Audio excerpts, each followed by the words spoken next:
Olá pessoal, tudo bem? O Ministério da Ciência, Tecnologia, Inovações e Comunicações lançou no governo passado um processo de busca para o novo diretor do Centro Nacional de Monitoramento e Alerta de Desastres Naturais, o CEMADEM. O processo será constituído de avaliação dos candidatos por uma banca, também escolhida no governo anterior, a qual recebeu, além dos currículos dos candidatos, o projeto pessoal de condução do órgão que cada um deles pretende implementar. Dessa forma, eu me candidatei para essa vaga e passei os últimos 60 dias preparando o meu projeto de direção e a sua apresentação para a audiência pública. A apresentação que você verá aqui é rigorosamente a mesma que foi apresentada hoje de manhã, dia 30 de abril de 2019, às 10 horas e 10 minutos. Tanto o projeto quanto a apresentação foram intituladas como Um Novo CEMADEM, Estratégia no Preventivo, Ação no Paliativo. Vejamos agora esta apresentação. Um novo CEMADEM, Estratégia no Preventivo, Ação no Paliativo. Passo agora a demonstrar as diretivas de projeto, aquelas coisas que nortearam aqui o meu trabalho. Então, no primeiro slide aqui eu mostro os objetivos que o meu projeto está visando, tá? Então, majoritariamente tem que dar suporte às operações da Defesa Civil. Isso que é muito importante, nós temos que usar de todo o nosso conhecimento para dar suporte às ações de defesa civil, principalmente no preventivo, a ação de prevenção, né? Esse tem que ser o objetivo máximo de qualquer projeto que visa aí a trabalhar com defesa civil. E para isso, vamos fazer a integração com cada vez mais intensidade, com mais sinergia das diversas ciências que atuam no estrato geográfico. A meteorologia, que está definindo aí o tempo meteorológico, onde originam todos os nossos grandes problemas, não podemos esquecer disso, principalmente as chuvas, né?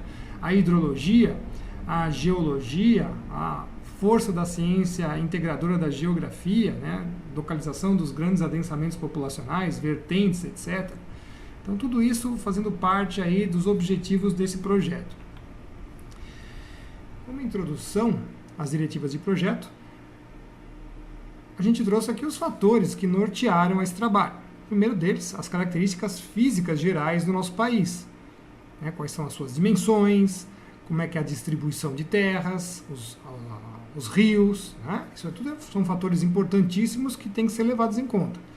Segundo, a distribuição da população. Afinal de contas, nós queremos proteger as pessoas. Tá? A ação de defesa civil, preventiva principalmente. Né? Então, a distribuição da população é um fator muito importante nessa avaliação.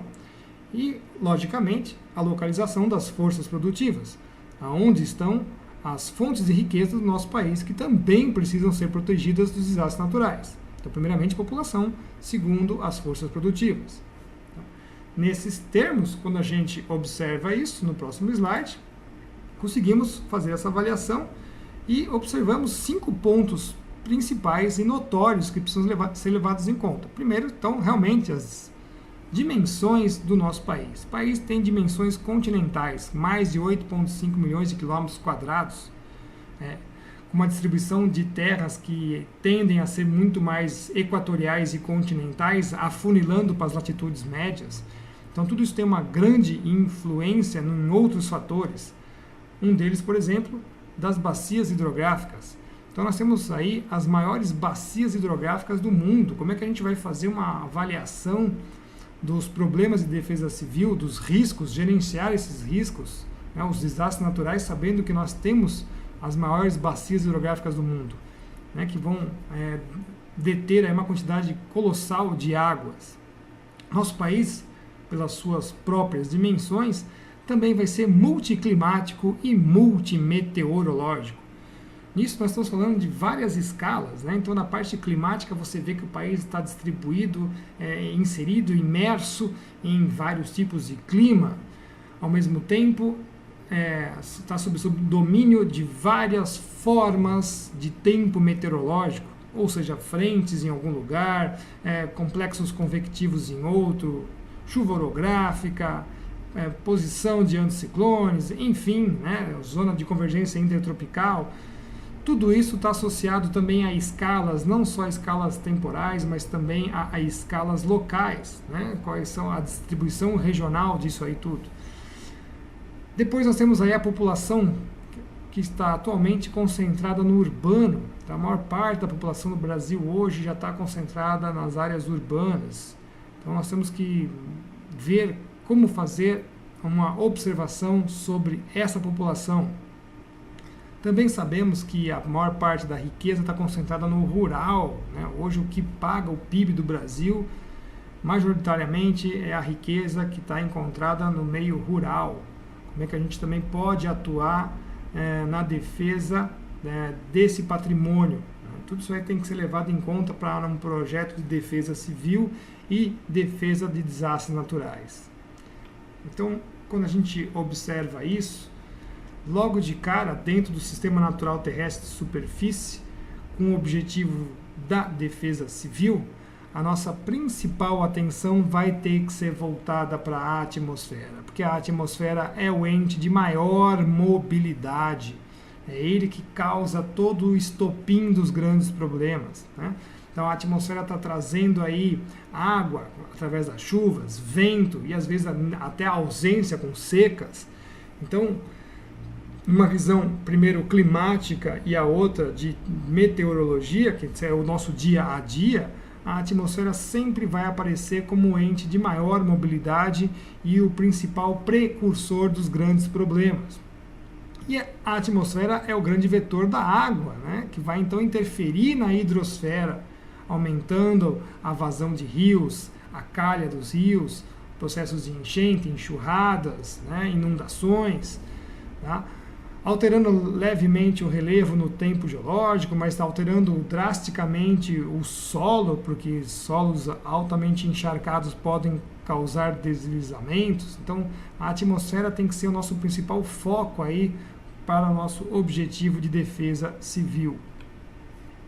E a resposta a gente vê nesse próximo slide, onde o Brasil é o detentor aí do maior recurso de água do planeta, né? Não só por causa dos seus mananciais ou das suas reservas geológicas, mas aí justamente por causa dos grandes rios, e os grandes rios fomentados principalmente por chuvas, né? Então volta aí a atmosfera sendo aí o grande vetor de todo esse recurso de água, né? Nós temos os aquíferos também que entram nessa contabilidade.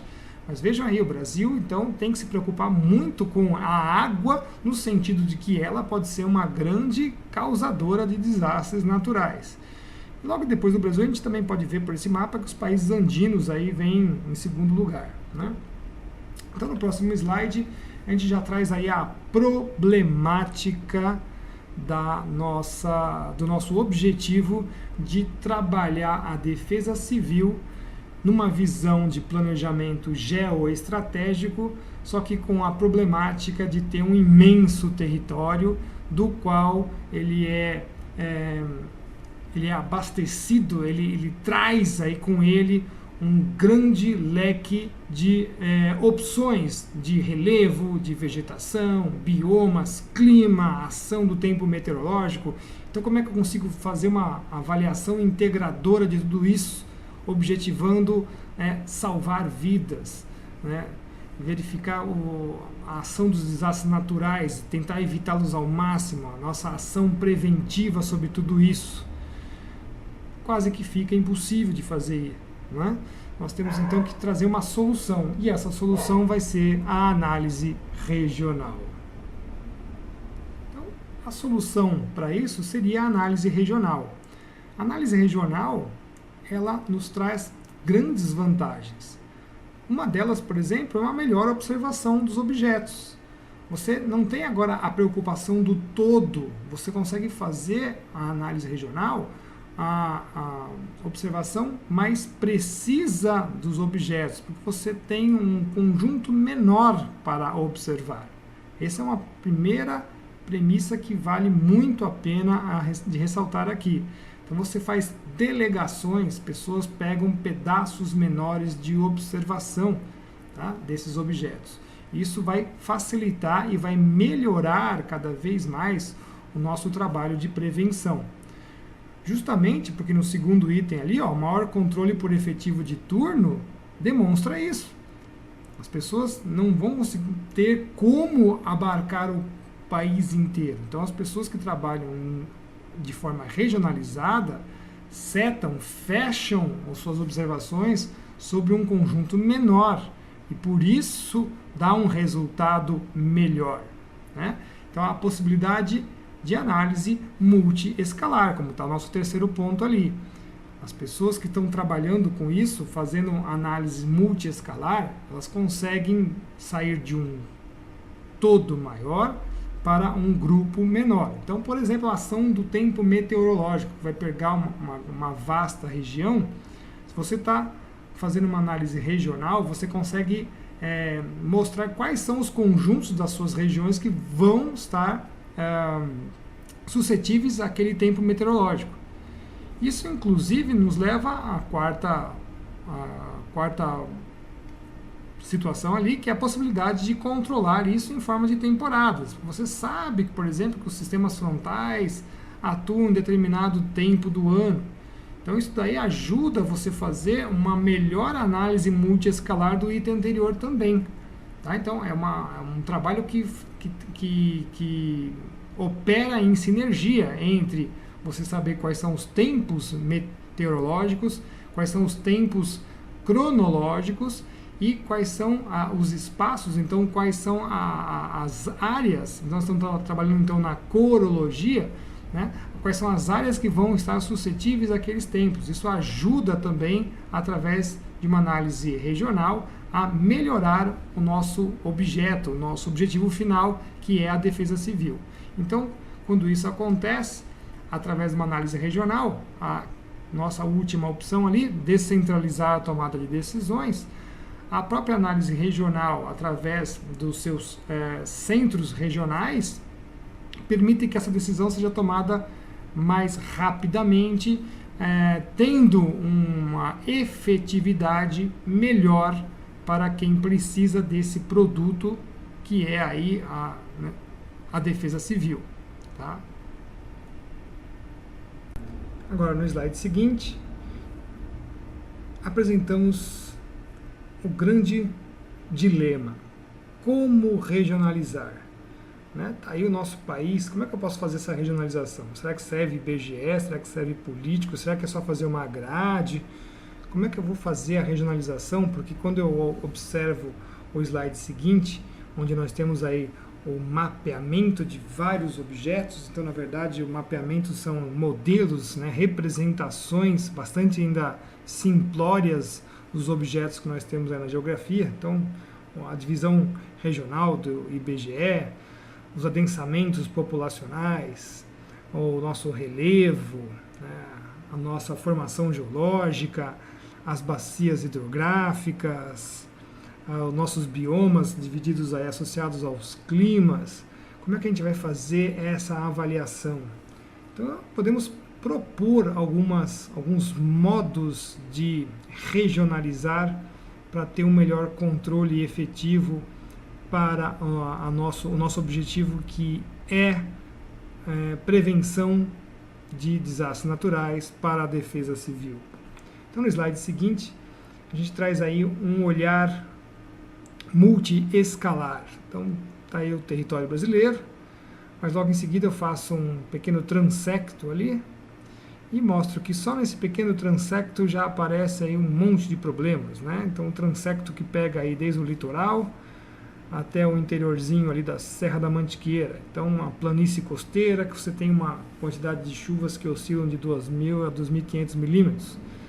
Mas logo você tem a subida da Serra do Mar, onde a precipitação chove às vezes até o dobro que chove na Amazônia, né, 4.500 milímetros.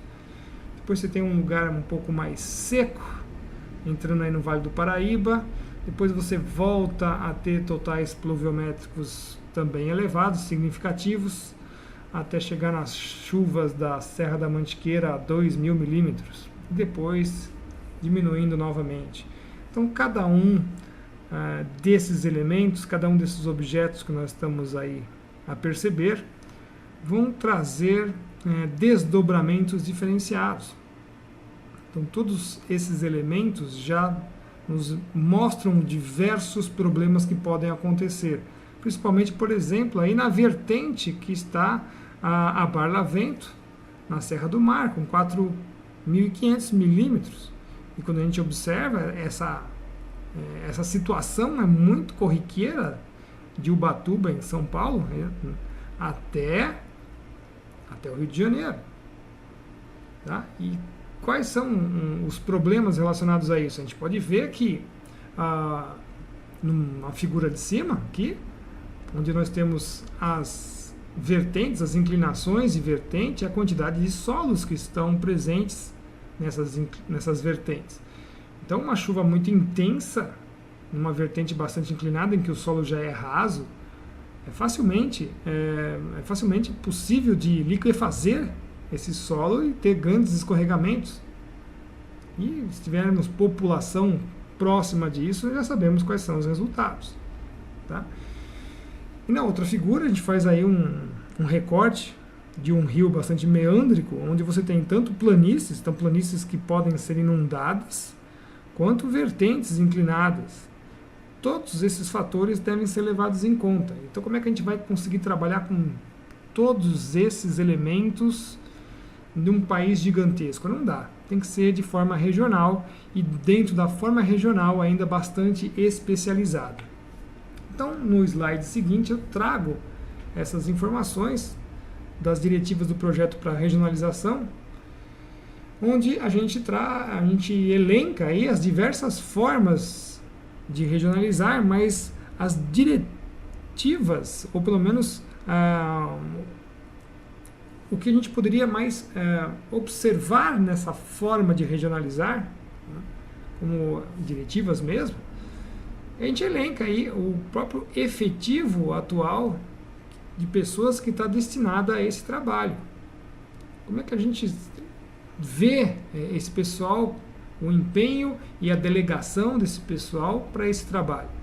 Então isso é muito importante a gente saber primeiro, temos que levantar essa informação.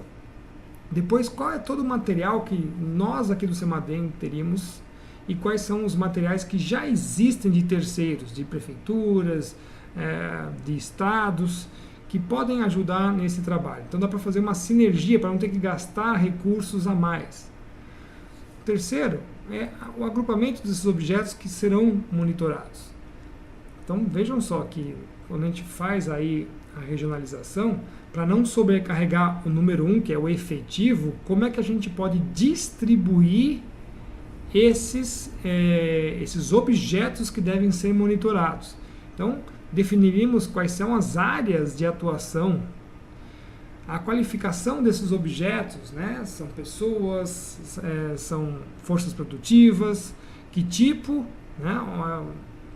São invertentes, estão em rebaixos, próximos de rios ou não, áreas possíveis de deslizamento, e principalmente o período, né? Aquela ideia de trazer aí a sazonalidade, quais são os períodos mais críticos, os menos críticos, associado aos lugares, às qualificações, às áreas. Tá? A partir daí, conseguimos uma elaboração de quadros de prioridades. Quer dizer, quais são as prioridades nas quais eu posso sair do universal e levar para o particular, principalmente quando os problemas são de origem meteorológica, como a gente falou, o estopim de todos os grandes problemas. Então a gente já sabe que, numa visão universal, vai chegar a tal sistema de escala sinóptica e como isso reflete no particular. Uma vez que eu tenho tudo isso aí mapeado, melhorado, eu consigo ter uma efetividade maior em cima disso. E muitos outros aí que poderiam surgir para ajudar no nosso processo de regionalização. Assim sendo, as diretivas metodológicas utilizadas para esse trabalho estão levando em conta 3 grandes princípios aí como tópicos para auxiliar o nosso trabalho de forma regionalizada. O item A é o conhecimento, não tem como fugir disso.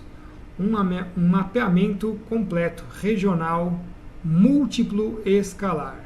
Então, realmente eu preciso saber o máximo possível dos objetos aos quais eu quero proteger. Tá? Inicialmente a gente pode fazer por uma divisão regional de IBGE e com dados de IBGE, ou uma divisão mais política, né? Sabendo o que os estados já têm de bases para a gente poder utilizar. Tá? Trazendo então toda a composição desses elementos físicos e estruturais, relevo, vegetação, as bacias hidrográficas, aliados aí à ação do clima e principalmente dos elementos meteorológicos. Tá? Então esse seria o item A. O item B passa pela especialização regional. Tá? Então fazendo com que os operadores, observando as coisas de forma regional e dentro desse processo de regionalização até um final completamente regionalizado, que eles tenham uma visão muito maior, os seus conhecimentos bastante ampliados sobre o território físico. Tá? E quando ele tem esse conhecimento, ele também vai incorporando aí o detalhamento das forças dinâmicas. Como eu falei primeiro, a atmosfera como principal ente de maior mobilidade e depois o resultado em cima da parte de hidrologia, que são os rios, as bacias hidrográficas.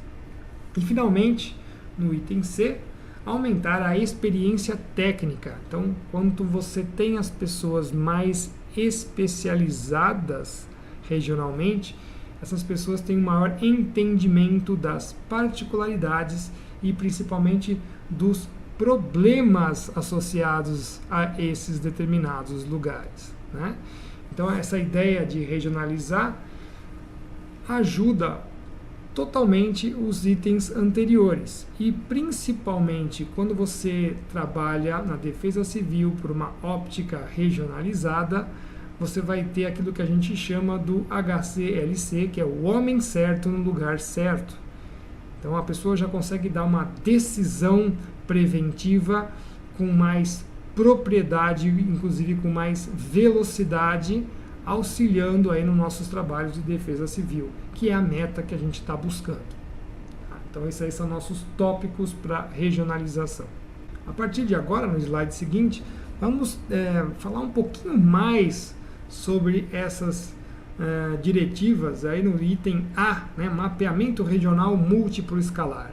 É conhecer o território, tá? Então, determinar exatamente os pontos de vulnerabilidade nos lugares geográficos, tá? Então, essa abordagem regional vai tentar elencar aí os fatores naturais, sobrepondo a regionalização político-administrativa, tá? Então, conseguimos aí avaliar a composição entre a estrutura do relevo e as bacias hidrográficas, os domínios morfoclimáticos, a ação efetiva da meteorologia, tá? Tudo isso aí nos ajuda a determinar esses pontos de vulnerabilidade dos lugares geográficos. Tá? E o melhor de tudo é que a gente já consegue não só fazer a avaliação pela distribuição hidrográfica e a ação desses tempos meteorológicos, mas já sabendo quais são os problemas relacionados aos municípios. Então a gente consegue fazer um ranqueamento dos principais problemas já associados àqueles municípios. Isso é muito importante. Então é um trabalho de estratégia, de conhecimento. Depois a gente consegue indicar preventivamente já os problemas, né, destas combinações para esses determinados lugares geográficos, inclusive em diversas escalas. Então, o trabalho é gigantesco, ele é bastante avolumado, mas ele vai nos dar mais propriedade, ele vai nos dar mais segurança para trabalhar com defesa civil, que é a nossa meta aí, né? Alertar a defesa civil de todas as esferas administrativas para a adoção de medidas preventivas, né? Pelo menos com 24 horas de antecedência, né? Os prognósticos de curtíssimo tempo que a gente fala, visando sempre aí proteger a população e as estruturas produtivas. No slide seguinte, eu trago aí um dos fatores mais importantes, que é justamente exercer a vigilância nas condições de crise permanente. Então, a coisa já aconteceu, né? Não necessariamente os desastres, mas a população está sob o domínio de uma situação de crise. Tá? Então a gente exerce uma vigilância maior em cima das áreas que nós anteriormente já fizemos a avaliação. Tá? Então a gente aumenta a frequência de avisos para conseguir garantir aquele item anterior, que é alertar os sistemas de defesa civil. Então no período de crise a gente aumenta a vigilância, tenta manter a vigilância exatamente naqueles pontos determinados pelo nosso item 1 lá. E aí, obviamente, depois auxiliar na diligência das informações para resolução dessa crise. Aí, de fato, já aconteceu um problema, então a gente vai ter que trabalhar numa ação agora paliativa para diminuir, ou pelo menos tentar dirimir bastante o surgimento de outros problemas derivados ou problemas secundários daquela crise inicialmente pior que aconteceu e que você já está tentando resolvê-lo. Tá? Então você tenta diminuir ainda mais o surgimento de umas pequenas novas crises por aquela que já aconteceu antes. Para o nosso item B, que é a especialização regional, então ela está aí objetivando uma outra coisa, né? É a criação do conhecimento mesmo, da especialização das pessoas que vão trabalhar na forma regional. Tá? Então, primeiramente, determinar todos os pontos de grande vulnerabilidade natural que serão associados à ocupação territorial, observando sempre aí os aspectos humanos, administrativos, estruturais, econômicos e produtivos em processo multiescalar. Você pode falar assim, mas parece que isso lembra muito lá o item A. Mas é porque isso é um processo e essas coisas estão sempre mudando, né? De 5, de 10 anos, as coisas estão mudando. Os aspectos humanos, as estruturais, as forças econômicas e produtivas. Então é como se você tivesse sempre uma atualização em cima disso. Tá? Então a especialização regional faz com que as pessoas se tornem mais peritas naqueles assuntos relativos à sua área geográfica. Efetivar um monitoramento mais elaborado e atender às especificidades de diversos problemas dentro do cenário do territorial mapeado. Tá aí, ó.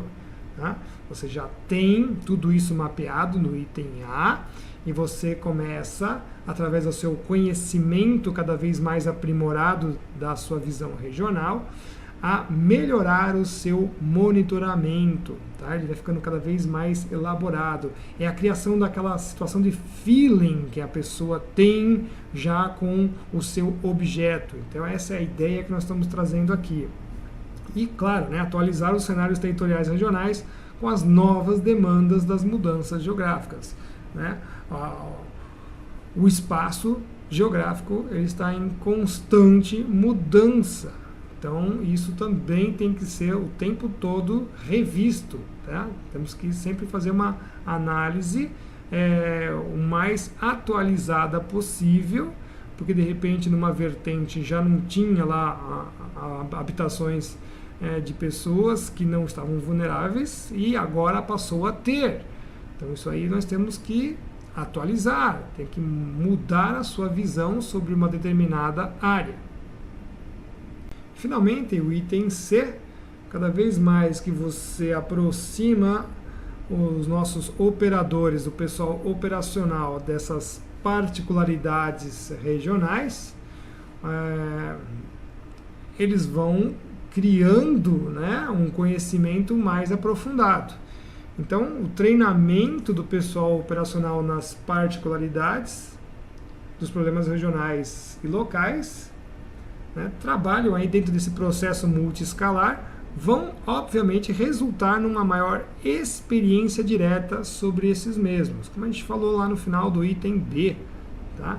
Então, o pessoal treinado, o pessoal operacional deve passar esse conhecimento à frente. Então, é um constante treinamento.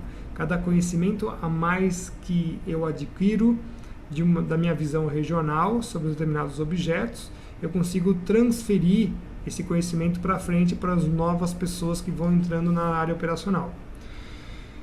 E aí, finalmente, né, criar demandas de procedimentos para a defesa civil dos diversos cenários de desastres naturais, especialmente associados ao tempo meteorológico. Então, aqui é uma vasta área de pesquisa que deveria ser elencada, principalmente em criar esses procedimentos operacionais. Então, a pesquisa sai de gabinete, ela sai da academia e passa por uma visão mais operativa. Isso ainda, o Brasil está muito aquém nesse quesito. Então, o item C também nos prevê encaixar esse tipo de pesquisa que trabalha com defesa civil e o ambiente, né? Não só na forma de conhecer o que acontece, mas uma forma de divulgar, de ampliar isso para a sociedade. Então vai ter uma resposta muito melhor na visão geral da sociedade. Então esse é um item ainda bastante difuso que nós podemos aplicar com muita propriedade e que tem uma vasta área ainda de pesquisa. O que, no final das contas, vai nos levar a uma aproximação maior do CEMADEM de forma coordenada com a defesa civil. Então, visa, no final das contas, o item C, uma sinergia maior, que é o objetivo nosso, aqui do CEMADEM, de forma coordenada com a defesa civil, né? Notemos, então, que no slide seguinte, das perspectivas do projeto, a visão central e ação regional. Então, a gente passa por uma visão operacional integradora. Então, você pode ter o CEMADEM como centro nervoso principal coordenador, mas uma visão regional, né? E quem sabe no futuro os CEMADEMs regionais mesmo, né? Você vai criar então um processo de amadurecimento para um controle mais preciso do monitoramento nessa nossa óptica de aumentar cada vez mais o preventivo, né? Então essa visão ela é muito importante. Então, como a gente fala, é um processo, é uma coisa que vai sair do agora, que é uma estrutura muito centralizada, que tem uma sobrecarga gigantesca de trabalho, porque você está observando o território inteiro e de uma forma não muito organizada, para um processo de regionalização em que você separa isso em blocos e especializa pessoas, né? Então ainda é um processo, vai durar bastante tempo.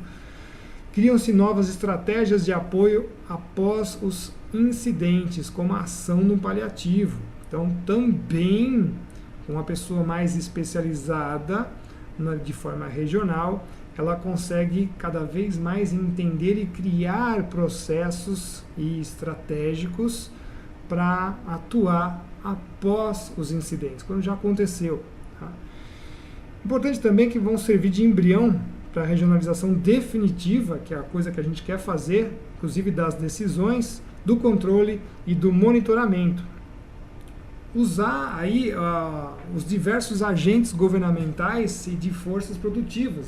Então nós temos uma ideia de conseguir sim a participação de diversos agentes governamentais aí, tá? Por exemplo, as Forças Armadas, tá? As forças produtivas, nós podemos colocar os setores como o agronegócio, o INEMET também, tá? Poderão inclusive fornecer subsídios aí para a formação dos nossos centros regionais, e isso vai ser uma grande vantagem de retorno para toda a sociedade, tá?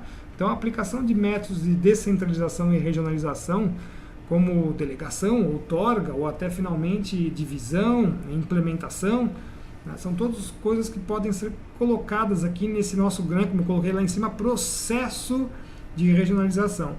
O resultado sempre vai ser esse, né, um maior desempenho e um maior retorno para a sociedade, que é a nossa meta aí. Finalmente, aí, os passos da regionalização. Então, concomitantemente ao processo de regionalização, primeiramente dentro do próprio instituição e em um futuro, quem sabe, aí, completamente já regionalizado, pode-se adotar diversas medidas que vão trazer os aprimoramentos e um avanço operacional melhor para a própria instituição. Dentre eles, nós estamos listando aí, né, o treinamento e reciclagem dos operadores do CEMADEM atual e dos novos centros regionais quando em efetivo emprego. Né, trazer o treinamento, mostrar o quanto que essas pessoas agora aprenderam para os centros regionais, levando esse conhecimento à frente. Desenvolvimento de pesquisas que envolvam as metodologias voltadas ao serviço de operação e divulgação de alertas, né? É uma coisa que carece bastante, como a gente falou anteriormente. Instalação de estações meteorológicas de superfície, principalmente completas em locais críticos, né? Como as regiões serranas do Rio de Janeiro, com transmissão de dados aí, em tempo real, né?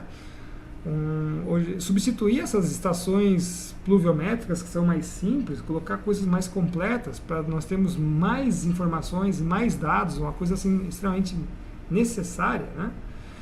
Desenvolvimento de métodos objetivos de elaboração de prognósticos para enchentes, ou também chamadas aí enxurradas, e as inundações. Desenvolver melhor isso, nós temos capacidade técnica para fazer hoje em dia com os vultuosos computadores e os seus programas e com pessoas bastante qualificadas que nós já temos, inclusive nos nossos quadros, né? Elaboração de aplicativo que permita divulgar os alertas ao grande público, semelhante ao realizado pela Defesa Civil. Atualmente nós estamos mais aí com os alertas divulgados somente aos órgãos governamentais, podemos mudar isso. No próximo slide, formação e treinamento de uma equipe multidisciplinar, né? De pronto emprego. O que é pronto emprego? Para ir para as regiões de crise. Tá? Então já aconteceu um problema, mandar uma equipe nossa para lá, para atuar como posto avançado. Isso vai inclusive permitir dar maior suporte à Defesa Civil local, fazendo a ligação entre os operadores da sede do CEMADEM, tanto regional quanto central, com o pessoal que está trabalhando. Tá? Então você repassa as informações em tempo real das condições de desastre.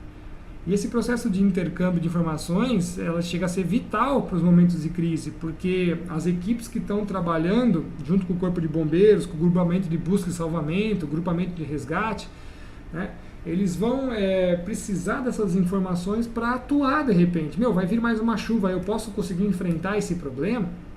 Então esse intercâmbio é muito bom. E quando você faz o treinamento dessas pessoas com o grupamento de bombeiros, com salvamento, grupos de resgate, né, você faz com que essas pessoas adquiram os conhecimentos específicos para essas condições de desastres naturais. Tá? Então vão ajudar na decisão da tomada de decisão para essas equipes, e para eles mesmos vai ser um conhecimento a mais. Ele vai entender o que é um problema de campo daquilo que ele não tinha ainda como conhecimento. Então eu acho isso bastante fundamental, é importantíssimo aí para trabalhar nesses momentos. Seguindo ali, nós temos a elaboração então, e treinamento para o gerenciamento e operação da sala de situação ou sala de crise, isso é muito importante, que é o centro nervoso. Tá? Como atuar dentro da sala de crise, o que fazer, né? Fazer procedimentos aí.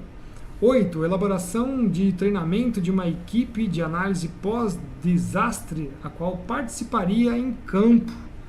Ou seja, aconteceu as coisas, uma equipe nossa que poderia ir a campo, ajudar nas investigações, entender profundamente o que aconteceu e trazer esse know-how para nossos bancos de dados, que é o próximo passo aí, né? A criação, então, de um banco de dados sobre o histórico de desastres naturais em cada município monitorado. Isso aqui vai ser fundamental e vai ser muito importante. Tá? Criar metadados sobre esses pontos geográficos, trazendo aí os valores de mínimos que já levaram para alerta e para atenção. Tá?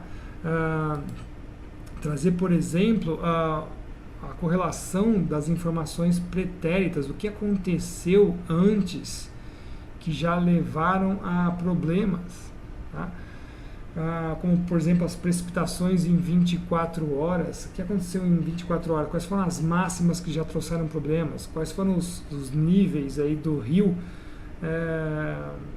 que já trouxeram problemas? as datas dos principais deslizamentos de terra.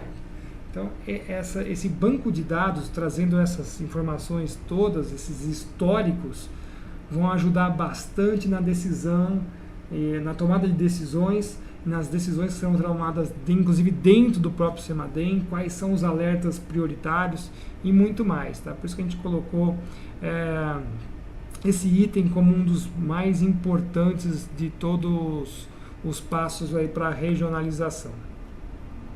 Ainda é importante ressaltar nessa ideia dos metadados que a gente pode conseguir muita informação com os órgãos que já existem, né? Então, trazer uma maior sinergia com o INEMET, com o CGE em São Paulo, o GEO Rio, a Força Aérea Brasileira, o CIMEPAR, então todas as instituições, o IPT em São Paulo, todas as instituições que já existem, que têm aí uma disponibilidade de informações e de dados, que a gente possa fazer um banco de dados nacional sobre isso, é uma coisa sensacional e que vai poder trazer ainda bastante trabalho, bastante emprego para muita gente, porque a gente carece ainda de uma unificação de banco de dados, uma unificação desses serviços e que gerem um melhor aproveitamento para a sociedade, né? Isso é importante da gente ressaltar também. E, finalmente, como conclusão, a gente está dizendo aí que os fenômenos naturais sempre existiram e sempre existirão, afrontando a nossa sociedade como um todo e os nossos métodos de desenvolvimento e sobrevivência, né? O que exige, então, que nós, seres humanos, criemos aí condições de passar por todos eles, que a gente chama de condições de resiliência, tá? Então, a ideia nossa aqui para a direção do CEMADEM, além de melhorar bastante a sua estrutura e regionalizar e melhorar a efetividade frente à sociedade, objetivando a defesa civil, a nossa visão aí deve elencar os conceitos mais altos da geoestratégia. É isso que nós estamos fazendo aqui, né? Utilizando das geociências, somadas pela operacionalidade da meteorologia, já que a atmosfera vai ser o nosso grande problema, a base da geologia, a base da hidrologia, com a força integradora da geografia, né? A geografia fazendo a integração de todas essas outras ciências aí para chegar lá na defesa civil, onde nós temos as nossas principais preocupações, as pessoas e as nossas forças produtivas. Bom, essa foi a minha apresentação de hoje. A banca vai ter que escolher 3 nomes que serão mandados para o ministro da Ciência e Tecnologia, a chamada lista tríplice, e de lá ele vai escolher um nome para seguir como diretor aí do CEMADEM. Espero que vocês tenham gostado dessa apresentação. Esperamos também participar dessa lista tríplice e, quem sabe, né, ser escolhido pelo ministro. De forma que o ministro escolha a pessoa que seja melhor, mais adequada para ajudar o Brasil e a defesa civil. Um grande abraço a todos, fiquem com Deus, até a próxima.